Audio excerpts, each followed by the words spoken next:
All right, on down the side you can see the Rocky Mountain sliders. I'll be honest, I've bent both of them. They replaced it. They have a lifetime guarantee. They replaced it, but I'm probably going to end up modifying that as well in the future. You can see the other skid plates up underneath here, gas tank and things like that. All of them have been beat on rather severely, but they've held up. These are also hefty fab and they've held up. Using them and they're fine. It's just the front that I've had an issue with. Metaltech lower control arms. Again, I'm a big believer in adjustability. Plus I've slid on them numerous times without an issue. Non-adjustable 2.5 inch long travel rear suspension. I'll try to do a flex shot later and talk about that just a little bit. The guys over at Radflow, I love those guys because they were absolutely able to nail it when I needed adjustable. I needed to have them redone.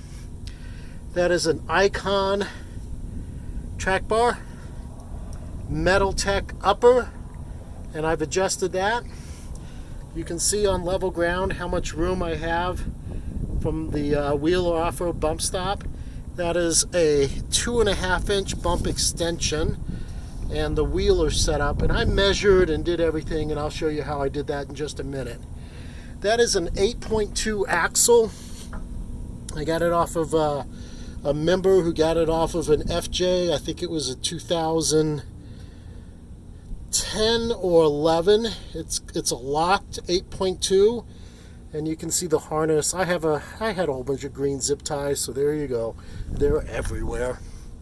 The other thing you see is my chopped exhaust with a little deflector shield, which I put on in a hurry one day because I was going to Moab and I didn't want my tire getting hot, and it's never come off, and it's just sat there and hasn't caused a problem. I could recut that thing and solve the problem, but shoot, it's working, so why bother? Those are 300-pound Metaltech heavy-duty springs. I ran 250-pound Metaltech heavy-duty springs with my rear bumper setup, which I'll show you in a minute. The 250 were fine up until just the very, very end, and I felt like they were right on the edge. So I decided a forum member was selling the 300s for a decent price, so I picked those up. So thanks. Other than that, I'll do a flex test and show you some stuff here in a minute. People are always asking what it looks like underneath on this bumper. Dude, the bumper just attaches to the regular points. It's not going to change any of your clearance to your tire or anything like that. It's no big deal.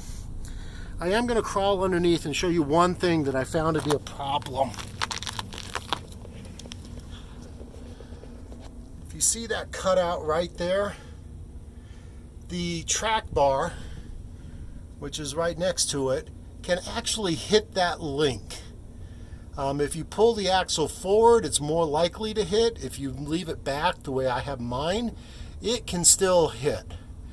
And if you have a mystery clanking noise, I highly recommend you look for a mark on that part of the axle to see if it's hitting your track bar, because it very well might be.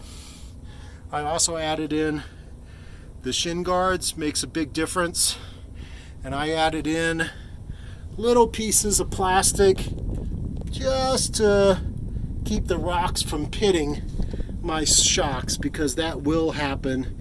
Rocks come up and they pit the rear shocks pretty badly if you don't protect them.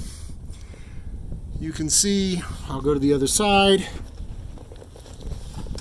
That's the part I had to cut out just to get a little clearance for my drive shaft, because my drive shaft moves over all the way to the driver's side, and on full flex, full articulation, it will hit right there. I used a very simple setup, just used the wiring harness that was already there, and I used that to run my lights, backup lights, and all that kind of stuff on my bumper. I think that's it underneath here, guys.